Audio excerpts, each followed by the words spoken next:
잃어버린 양 비유를 볼 때면 생각나는 일이 한 가지 있습니다. 제가 대학생 때 청량리역에 가면 한 중년분이 팻말을 들고 매일마다 서 있으셨습니다. 자신의 딸 아이의 사진이었습니다. 몇 년 전 잃어버린 딸 아이를 수년째 찾아다니시는 아버지를 보며 마음이 너무 아팠습니다. 그 아버지의 마음을 다 이해할 수는 없습니다. 그리고 그 아버지의 마음이 오늘 본문에 등장합니다. 오늘 말씀은 누가복음 15장 1절부터 10절입니다.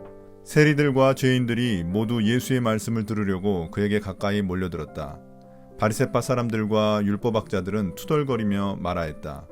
이 사람이 죄인들을 맞아들이고 그들과 함께 음식을 먹는구나. 그래서 예수께서는 그들에게 이 비유를 말씀하셨다. 너희 가운데서 어떤 사람이 양 100마리를 가지고 있는데 그 가운데서 한 마리를 잃으면 99마리를 들에 두고 그 잃은 양을 찾을 때까지 찾아다니지 않겠느냐. 찾으면 기뻐하며 자기 어깨에 메고 집으로 돌아와서 벗과 이웃 사람들을 불러 모으고 나와 함께 기뻐해 주십시오. 잃었던 내 양을 찾았습니다. 하고 말할 것이다. 내가 너희에게 말한다. 이와 같이 하늘에서는 회개할 필요가 없는 의인 99보다 회개하는 죄인 한 사람을 두고 더 기뻐할 것이다.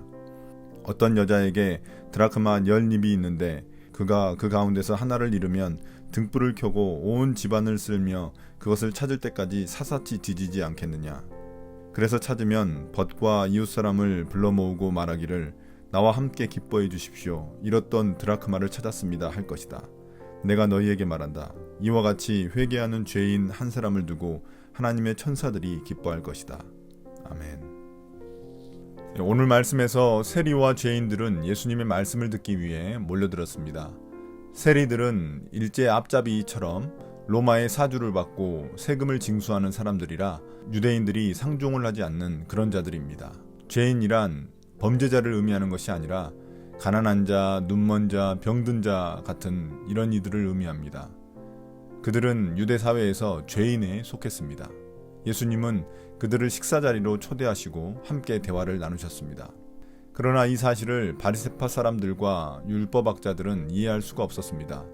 왜냐하면 그들이 부정한 자들과 식사 교제를 한다는 것은 자신들도 부정해지는 것이기에 금기시되는 일이었기 때문입니다. 그들은 죄인들과 엄격히 분리하여 자신들이 오염되는 것을 막았습니다. 그러나 예수님은 세리와 죄인들과 같은 부정한 자들과 함께 식사하며 부정해지신 게 아니라 오히려 부정한 자들이 회개하며 깨끗해졌습니다.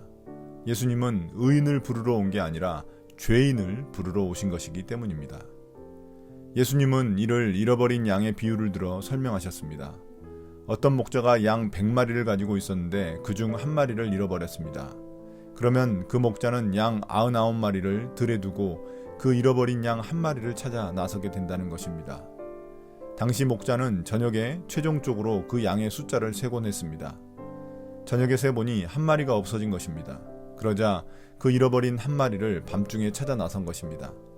이것을 효율성 측면에서 본다면 그 목자는 매우 무모하고 어리석은 사람입니다. 왜냐하면 겨우 한 마리를 찾기 위해 99마리까지 위험해질 수 있고 자신조차도 위험에 처할 수 있기 때문입니다. 양은 무리지어 다니는 짐승이기 때문에 한 마리가 이탈하면 그 한 마리는 죽을 위험이 매우 높아집니다. 그러면 나머지 99마리를 위해 한 마리를 포기할 수도 있는데 목자는 그 잃어버린 한 마리를 살리기 위해 찾아 나선다는 것입니다.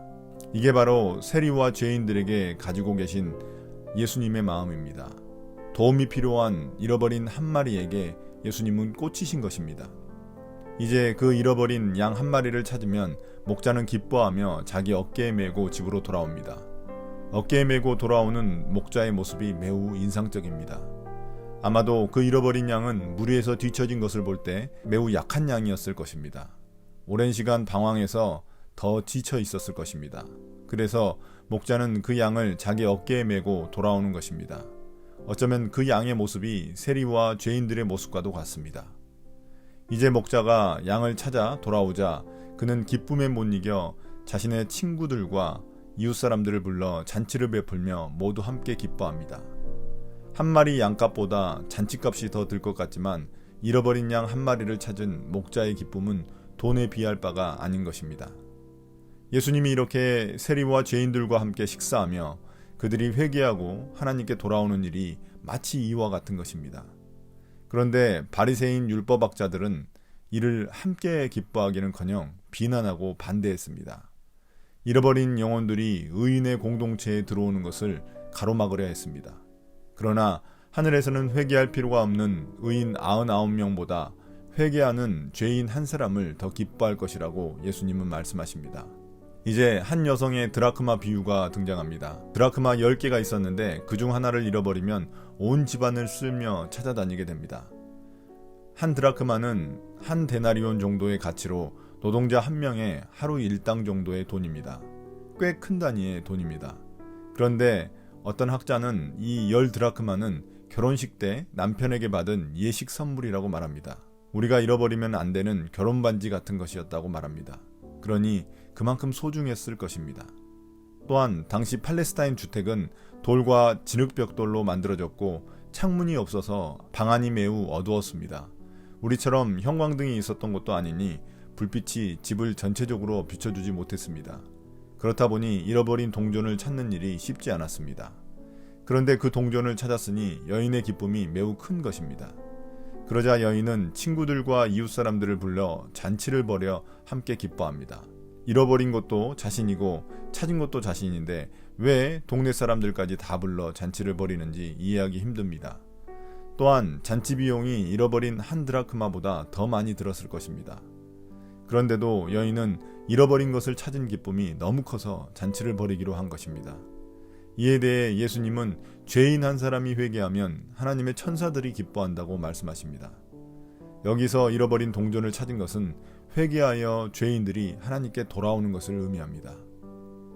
오늘 말씀에서 예수님의 관점은 효율성을 중시하는 세상의 관점과는 너무나 다릅니다. 잃어버린 한 마리를 위해 땀과 수고를 쏟는 것, 잃어버린 한 마리를 찾았다고 기뻐하며 잔치를 베푸는 일은 세상에서 찾아보기 힘든 일입니다. 이것을 거룩한 낭비라고 부를 수 있을 것입니다. 어쩌면 예수님의 이런 거룩한 낭비를 이해하지 못하는 바리새인들이나 우리나 그리 달라 보이지 않습니다. 하나님 나라는 이런 거룩한 낭비가 일상인 곳입니다. 왜냐하면 한 사람의 가치가 온 천하보다 귀하다고 여겨지기 때문입니다. 오히려 이 세상에서 환영받지 못하는 사람들을 더 기뻐하기 때문입니다. 무엇보다도 이 세상에서 가장 거룩한 낭비는 십자가에서 이루어졌습니다. 하나님의 아들이 피조물인 우리를 위해 십자가에서 죽으신 일은 우리로서는 도저히 이해할 수 없습니다. 사랑받을 자격이 없는 죄인을 위해 자신의 온 몸과 피를 내주신 하나님의 아들의 아낌없는 사랑은 이 세상에서 가장 거룩한 낭비입니다. 오늘 묵상을 마치겠습니다. 감사합니다.